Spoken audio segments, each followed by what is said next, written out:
special request. I was asked do a video on what I do to my Glock 20. Also do the same to my Glock 40. Most of my guns. So let's see how this works out. I'm just gonna go off the cuff here. Of course, start with the frame. What I do with my frames are stippling. This is a Gen 4. So I took finger grooves out, undercut. This is my practical stippling job. Just, ain't the best, but this is for practical use. I like it. I get my other Glocks there a little extra, but I wanted to go practical on this. So nothing much to that.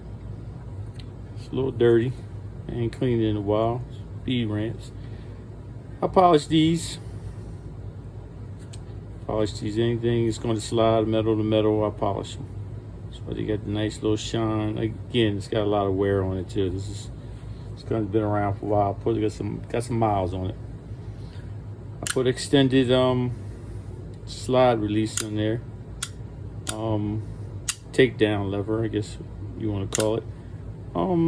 There's no special brand I would go with.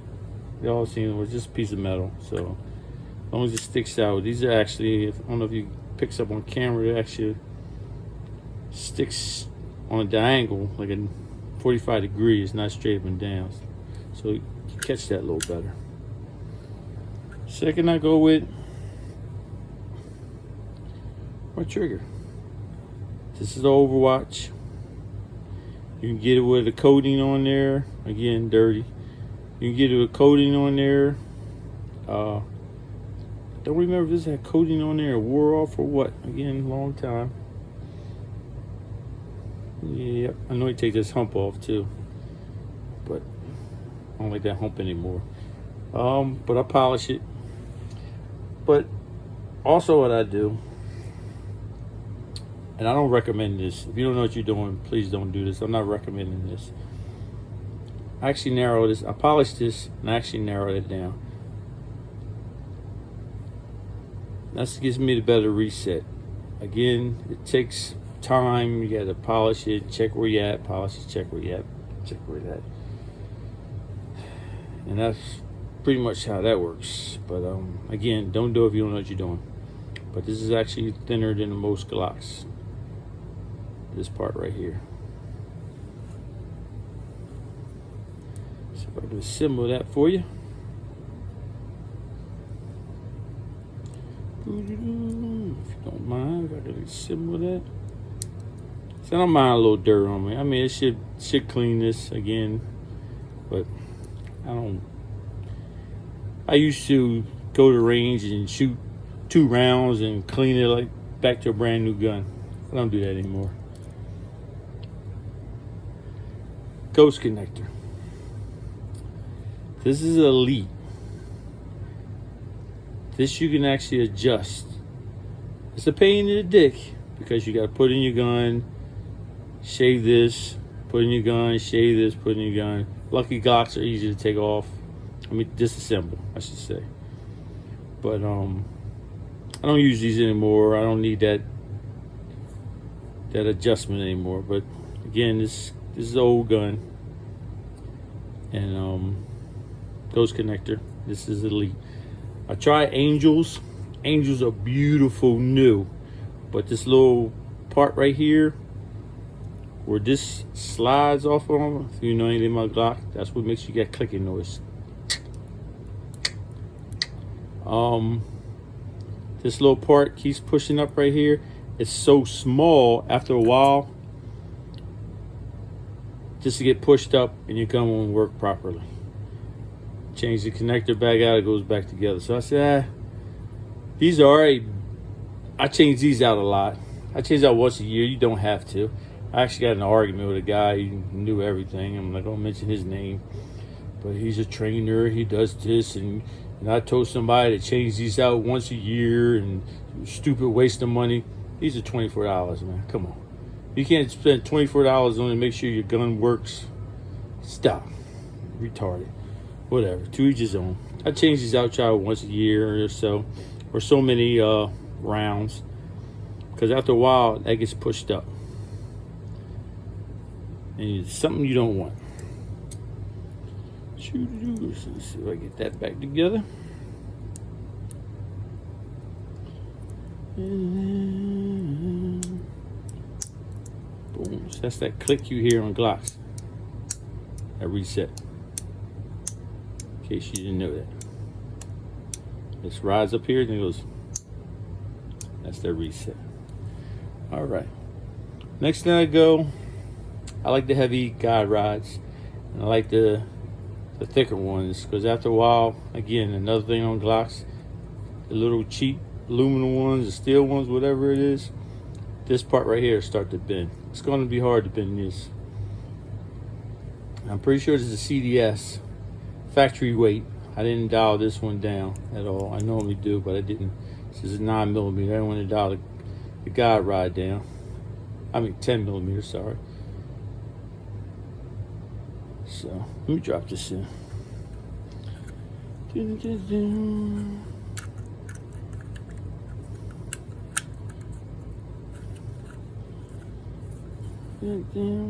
Yep. So second, again, like I said, I get guide rods. I like the heavy ones. I didn't get the titanium ones, but the heavier steel ones are good. I like them. Now I'm gonna slide. You know, if you watch my channel, I got a lot of fancy slides. This is actually Jaeger Works slide. It's just one of the extra little cuts, something to grip, and a coffin window. That's all I wanted. They asked me, "You sure?" You know, they want to do it up. They want to, you know, want you to represent them. I said, "Nah, I'm trying to keep it basic." And this texture, this look right here, so it's just pretty much a little sandpaper. I think I went 400 grit, just to scuff it up, give you that little look there. Just enough to keep it from rusting out and not shiny and smooth. Still get a little grip. Kind of toughen it up a little bit.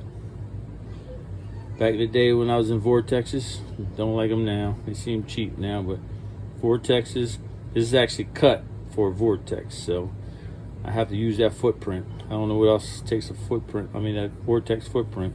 The only bad thing about getting a cut, but look how that thing sits in there. Sits in there nice. These are big dot sights for a 10mm. See how they're extra big, and they're sweet. So if I, you know, you can see. I don't know if I can pick that up properly, but get that on 1/3 window. Co-witness. There's no. If I could, I would change the barrel. I just like changing my barrels. I do like to get the crown cut in there. I might do that. I like that flush look. I got a couple of Glocks like that. Got that flush look. I might. But again, I did the same thing with this. Just kind of took some of the material off, get that rustic look, patina look, I guess you call.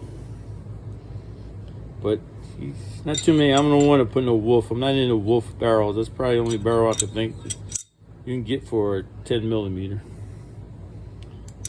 So that's something fancy. I will get it. So, but it looks nice. I like it. I like it. I like it. I like it. Then it's the I like to have the extended slide release. The extended one, because the factory ones are just so flush. You gotta get a Glock store or anything, you know. That I don't go name brands on this either, because this is not going to be. It's not going to bend or nothing like that. You see, it's a Gen 4 style, as opposed to Gen 5 duals, but that's pretty much that.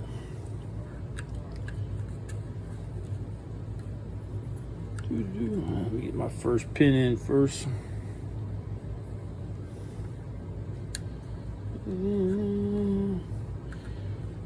Always put that pin in first, because it keeps that little spring down. Drop that one in. I like to work towards me. There's different techniques you can get these. Work it. This is the main thing people get in trouble with. You wiggle this right and get them in there right. Then you see, hear them click. Boom. Get my back plate in, back pin in where I get back plate at. Again, this is going in easier. A newer one's going to give you more trouble. Trust me. But Gen 5 only has 2. This has been pulled apart so much. And so they're actually easy to come off on. And what I do now is, matter of fact, let me pause that right there. Let me hold that thought.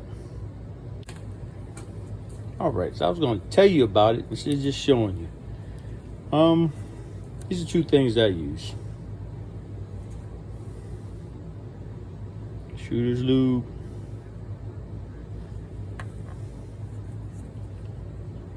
Lucas gun grease. You know, you gotta get your gun, especially when you first clean it, and it just seems like it just drips and drips and drips.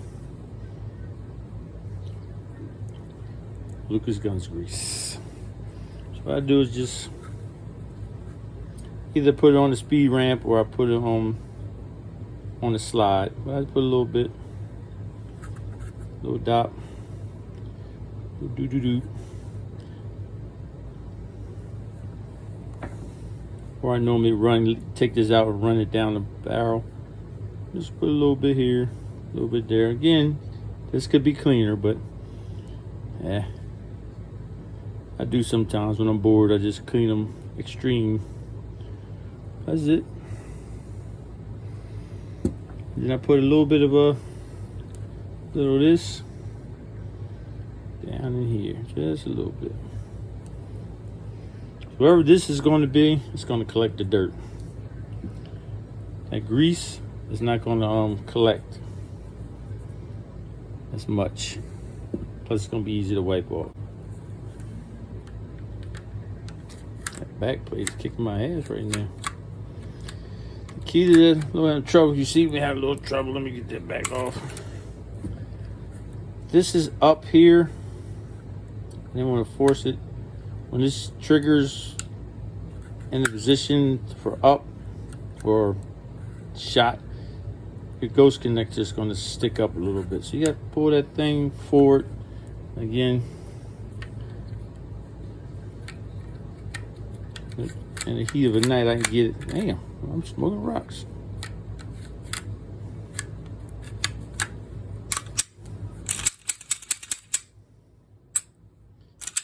You get that amazing reset. That little back plate doesn't help either. You know, that gives you little hiccups. But again, I actually know what I'm doing. Trust me. I just don't want to bend shit up. If I was in heat of, if I slammed it on, it went on. I just didn't want to bend anything. But look at that reset.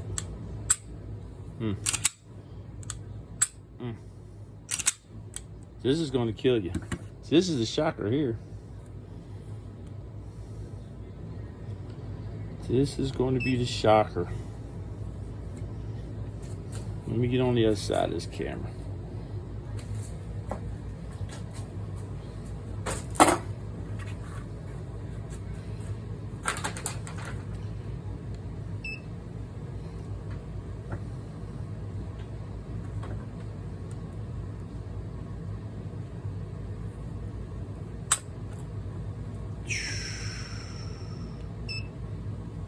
Amazing trigger again.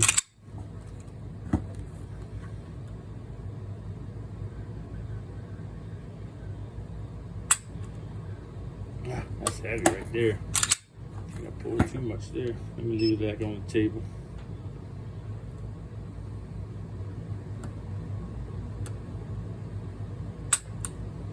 There it is. Amazing. I get around 315, 317. That's the way that goes there. Of course, I like to add. I want to put a mag well on here. I like them. A thicker plate.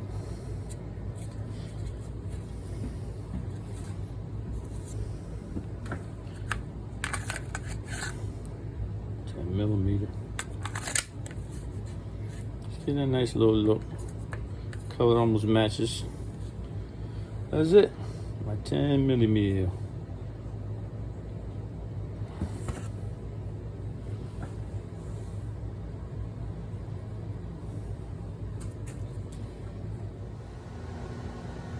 What I forgot to mention on that build is the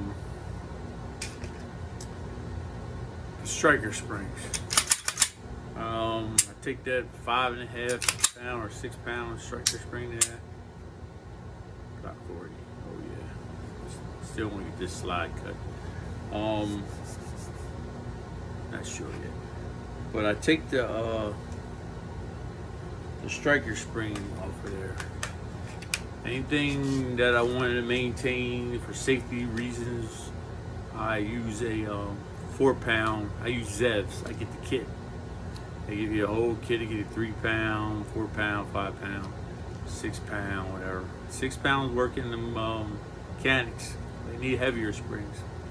It's another story. We want a Glock. But I take the striker spring. I take that big heavy spring off, and I put a 4 pound on there. My range gun or my